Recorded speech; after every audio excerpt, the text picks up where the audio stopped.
in colonial theology and in our Africanness as a people. But however we do find ourselves in precarious situations that are inspired by colonial heritage, and this of course leads to hate crime, hate speech, and of course in certain instances, as we've seen, particularly in the last 2 years, how many LGBTI hate crimes and deaths we've had. And what really saddens me is the increase in visibility that ultimately leads to our vulnerability, and how us as a people constantly placing ourselves and inserting ourselves in situations then leads to our identities being the greatest danger of all. But I think it's highly imperative, comrades, that we analyze and question the current status quo that we find ourselves in. And I think what would be appropriate is if we could take a walk down memory lane from our history as a nation to where we find ourselves now. During the apartheid era, a South African government that was conswayed by white privileged men in 1948, ultimately the National Party. And of course they strengthened and enforced laws that segregated people in quite a number of ways, through race, through sexuality, and of course gender identity. And furthermore, these laws that criminalized LGBTI intimate relationships as well spoke to marriage in 1927, where LGBTI people could not get married with one another. And this, of course, was called the Immorality Act of 1927, which was further strengthened by the Immorality Act of 1956. This led to the invisibilization of queer bodies for many decades, and thus systematically excluding and marginalizing those already vulnerable and marginalized bodies as black people on the African continent. And of course, the marginalization as well dates back to even your ID book, where previously your ID book recorded your race, whether you're black, white, or colored, and subsequently also still till today, it speaks to whether you were signed male at birth or signed female at birth. And as you can imagine, this does not speak to intersex bodies. And that's why I found it quite imperative that we question the doctor this afternoon in terms of this is what doctors are doing. And it's not a myth, because in South Africa you've got the National Registry that only records two sexes, male and female, and does not record intersex bodies. And of course, 27 years or so into democracy, legacies of the past, of course, still haunt us till today. Your experience being here today, there's a reason why you're here, and this is because of the legacies of the past. And of course, it's influenced by culture, it's influenced by religion, and it's influenced by people's thoughts, and of course, influenced by laws as well. But we should also not forget that privilege plays an immense role in violence. If you recall in 90s, because privilege plays a role. They are behind walls, it's constant security, unlike when you go to Bloemfontein, where there's a plethora of murders and the police only respond 5-6 hours later, which is highly unacceptable. And when we talk about privilege, we're not only talking about economic privilege, but we're also talking about white privilege, right? Because white transgender men don't face what we face as black transgender men. White transgender women don't face what we face as black or white as black trans women. And of course, to a large extent, what also does not contribute to the agency and human dignity is misguided religious beliefs. Quite often you find that for centuries, there's always that biblical text. In Leviticus 18 verse 22, a man may not lie with a man in the same way that a man lies with a woman. And what's funny enough is that the Bible doesn't say that about lesbians. It doesn't say that lesbians cannot sleep with lesbians, funny enough. But unfortunately, these are the quote clobber texts, where these clobber texts are used to dehumanize you as an individual, take away your agency, and of course, silence you to a certain degree. Program Director, I think it's also very important that we also hone in on the Sodom and Gomorrah story, which quite consistently people use it yet to dehumanize it. But when you further go and unpack the Sodom and Gomorrah story, which you'll find in Genesis 19, 1-38, that the story is not actually about homosexuality, but the story is about hospitality and xenophobia, right? Because you found that this chap, Lot, got visitors who were angels, right, that would come in that day to visit him. And his family subsequently had 2 daughters and a wife. And then the community came and said, hey, Lot, who are these people? We don't know them.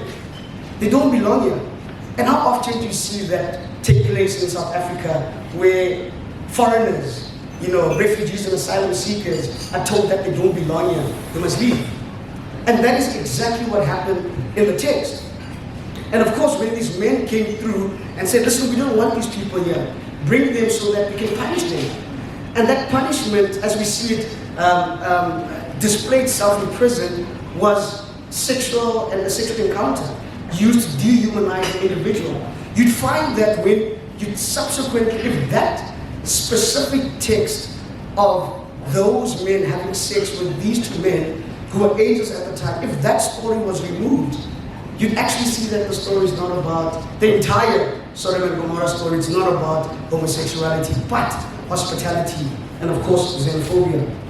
But what's very problematic is that when pastors and religious leaders use these particular texts to dehumanize, they don't tell you the rest of the story, what happened in Sodom and Gomorrah. If you recall, Lot was then instructed by the angels that he must leave and not look back. And I mean, if you reflect, particularly I'm a Zulu man, and I believe in tradition, I believe in sangomas, I believe in traditional healers and nyangas. Quite often when you find yourself that you do certain work in a sacred place, whether it be at a mountain or in a bush, and you've just completed a ceremony, quite often they tell you don't look back. Because if you look back, hey, something bad is going to happen. And we've seen this transpire, right? In the same way when Lot's wife subsequently turned to salt because she looked back. Then, of course, she died, and here Lot goes with his 2 daughters. But what pastors don't tell you in that story is that Lot had sex with his daughters, right? They don't talk about that incest, but of course they'll talk about homosexuality, right? And for me, that is highly problematic. So is it okay to have incest? Is it okay for people not to speak about it in the Bible? But it's okay for people to hone in on the homosexuality perspective. For me, that's a problem. And then, of course, you find that, Joseph the dreamer. Excuse me, I swear it's not COVID, I taste like negative. And then you find that there's Joseph the dreamer. Joseph the dreamer, right? The one with many colors, right? And when you think of this robe of many colors that was bestowed on him by his father, I mean, immediately I think about the LGBTI flag of many colors, right? So now, of course, his father, he was the favorite child, by the way, because it was actually very funny in the story when you further unpack it, is that this guy wanted to marry this specific woman. And then the father said, hey, you'll have to work for 7 years for me, or a number of years, 5 or 7 years, before you marry the wife that you actually want. So he worked 7 years, 7 years, odd years, and went to the father and said, okay, I've worked. Can I marry now this woman? He's like, hey, I don't feel like you deserve it. You need to work some more years for me. And that's what he did. He worked again and then subsequently got married to Joseph's mother. So he was the favorite child. But what's very unique about Joseph is that you actually realize that Joseph was a feminine, gay, gender non-conforming individual. At this stage, when his father had given him the robe of many colors, he was engaging in conversation with his dad. And they were talking about the future. And then his dad got very upset and said, you know what, go find your brothers. Go find your brothers and go farm with your brothers and look after the cattle. This chap is 18 years old at this particular point in time. He's wearing his robe of many colors, and which, by the way, they reference it, if I'm not mistaken, in the book of Isaiah, where they say it was a princess-like coat. That's the only time they ever mention and reference this coat that Joseph was wearing, the princess-like coat. So off he goes. His father sent him to his brothers, and he did not know where his brothers were. So for me, that is very funny. So for 18 years of your life, you never did anything masculine in your entire life, including looking after cattle. Because he had to ask for directions to where his brothers were. And then found someone who directed him where all the farming and all the, the cattle herding takes place. And when he got there, his brothers emphasized that, here comes this dreamer, Joseph the dreamer, with his robe of many colors, who did not assimilate masculinity at all.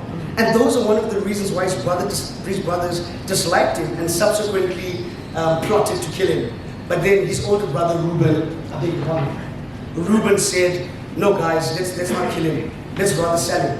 Which also speaks to quite a number of the problems that we have in society, human trafficking, where it started in the Bible, where incest started in the Bible, where sex work started in the Bible. And of course you find that as the story goes, this person went and became a remarkable leader after being thrown out. And quite often we find that as LGBTI people that we get discarded from home, we get chased away from home, but ultimately our stories become the greatest stories of all. And I think what's very important is the fact that the Bible and people who speak to the biblical text never speak about the verse that affirms intersex bodies, trans bodies, and gender non-conforming bodies. And this story, of course, is led by Acts 8:26, where they talk about a eunuch.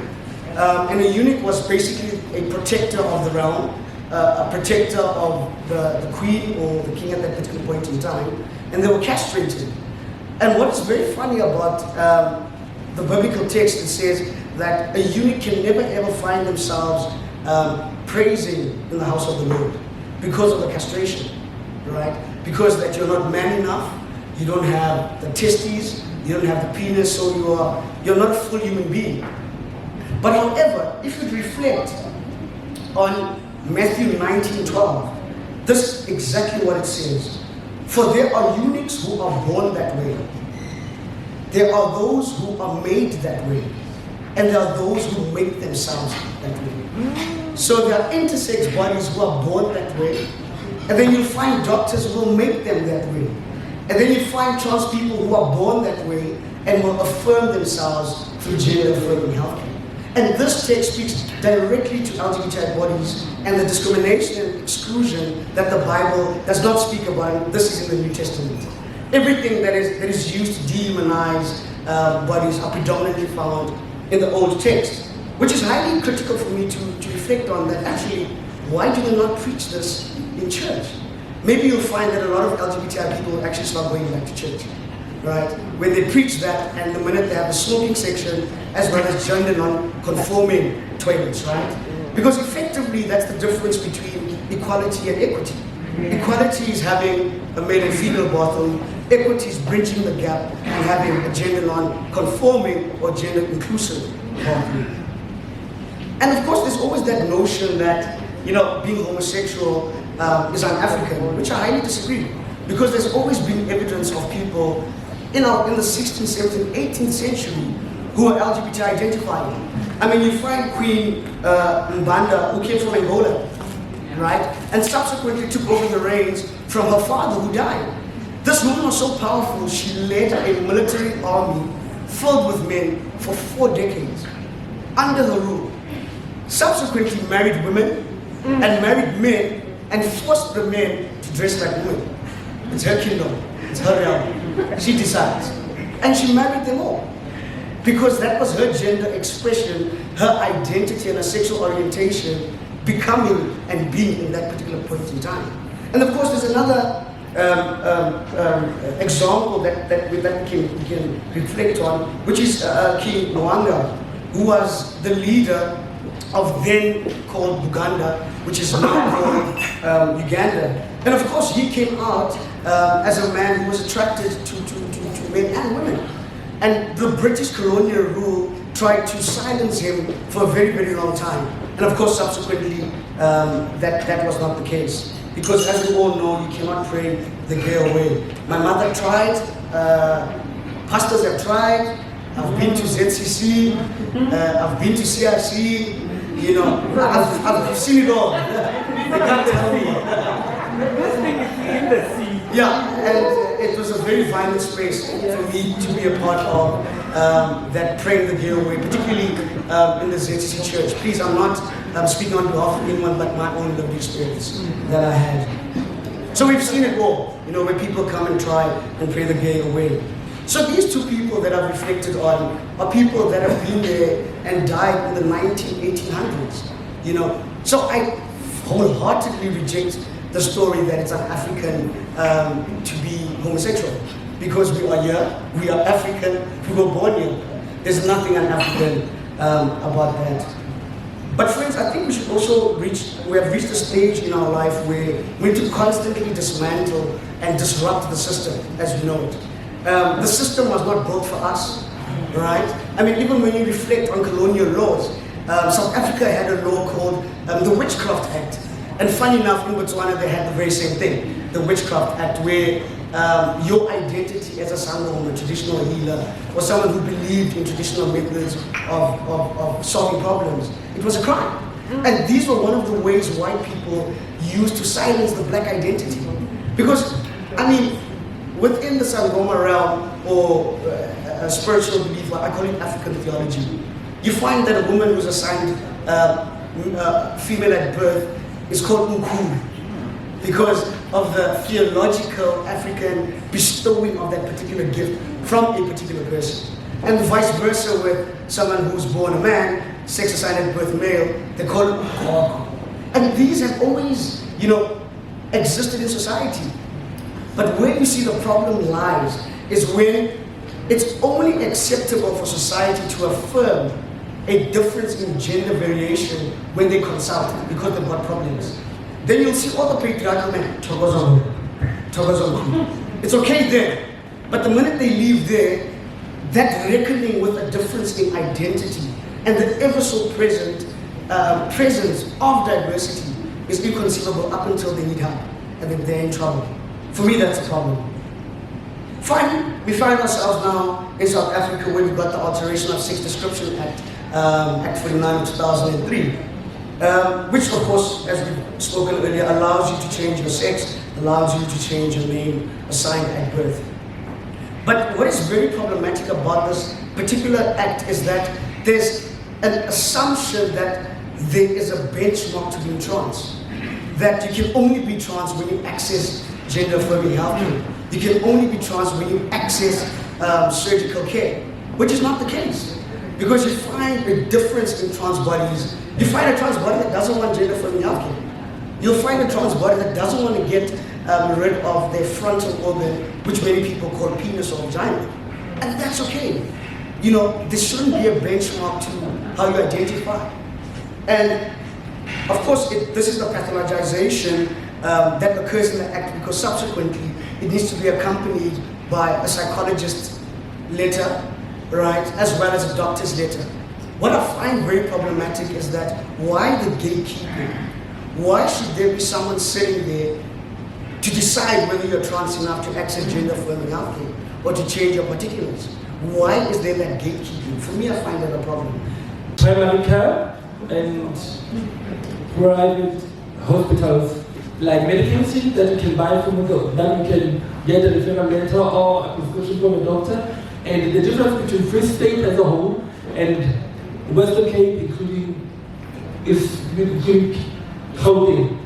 Firstly, secondly, thank you, Mosanaka Nekara, for introducing her. She's a supportive mother and she has a plan of a business for us, and I hope God can have a bring her. Thirdly, HRT, Anastasia.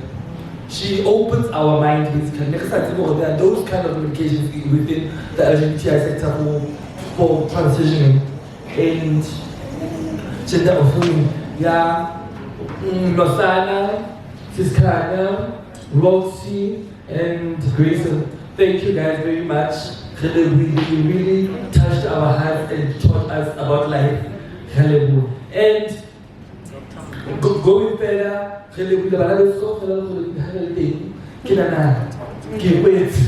Amen.